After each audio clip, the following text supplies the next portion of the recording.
আমাদের সমাজের প্রত্যেকটা পুরুষও কি এই প্রশ্নের কাঠগড়াতে দাঁড়াতে হয় যে তোর কাছে মা বড় না তোর বউ বড়। সবাই তো এই বইয়ের অধিকার আর মায়ের অধিকার নিয়ে খুবই চিন্তার মধ্যে থাকেন, কারণ পুরুষ বেচারা এই বই আর মায়ে কিছু হলে জিজ্ঞাসা করে তোর কাছে আমি বউ বড় না তোর মা বড়। মায়ে এসে বলে আমি তোর কাছে বড় না তোর বউ বড়। মায়ের কথা বললে বউ বেজার, বইয়ের কথা বললে মা বেজার। প্রত্যেকটা পুরুষ বেচারা কি এই বইয়ের আর মায়ের পার্থক্যের পেঁচের মধ্যে পড়ে থাকতে হয়। তাই সকল পুরুষকে এই মা আর বইয়ের পেঁচের থেকে বার করতেই আজকে আমার এই ভিডিওটা।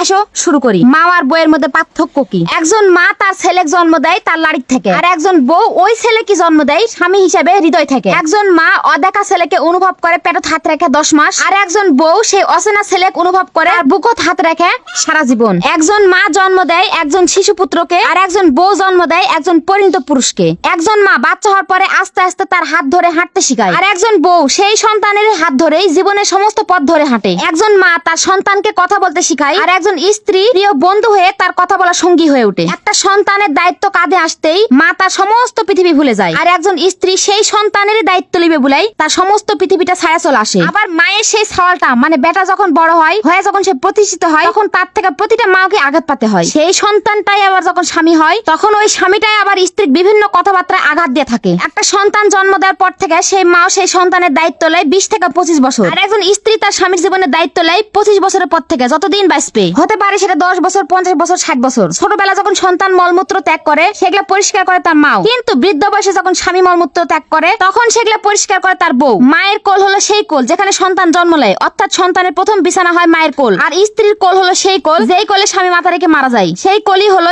স্ত্রীর শেষ কোল যদি সেটা স্ত্রীর আগে স্বামী মারা যায়। কিন্তু আমাদের সমাজে এখন এমন পর্যায়ে এসে দাঁড়াইছে যে বেটা বিয়ে দেওয়ার পর থেকে মায়ের প্রত্যেকটা কথার তুলনা তোর বউ বড় না আমি বড়। বউ আবার কথায় কথায় বলে তোর মা বড় না আমি বড়। মায়ের কথা বললে বউ বেজার, বউয়ের কথা বললে মাও বেজার। মানে সব সময়ের জন্য একটা পুরুষ মানুষক বিচারের কাঠগড়ার দাঁড়ায় থাকতেই হয়। অতএব এই কথাগুলোর থেকে আমরা একটা কথাই বুঝতে পারনু, মা ও বউ দুজনেই সমান। সন্তানের দায়িত্ব থাকে একটা মায়ের বিয়ের আগ পর্যন্ত, বিয়ার পরে দায়িত্ব লয় বউ। যদি মা আর বউয়ের মধ্যে সবচেয়ে বড় পার্থক্য হয়ে থাকে তাহলে আমি শেষে একটাই কথা বলবো, একজন আপনার গর্ভে ধারণ করছে, অন্যজন আপনার জন্য গর্ভ ধারণ করবে। একজন আপনার জন্ম দেয় মা হয়েছে, আর অন্যজন আপনার জন্য আরেকজনের জন্ম দেয় মা হবে। তাই বলি ভাই, মাও কোনোদিন বড় করবেন না, বউ কোনোদিন ছোট করবেন না, আবার বউ কোনোদিন বড় করবেন না, মা কোনোদিন ছোট করবেন না। দুজনেই আপনার কাছে সমান ভালোবাসার প্রাপ্য।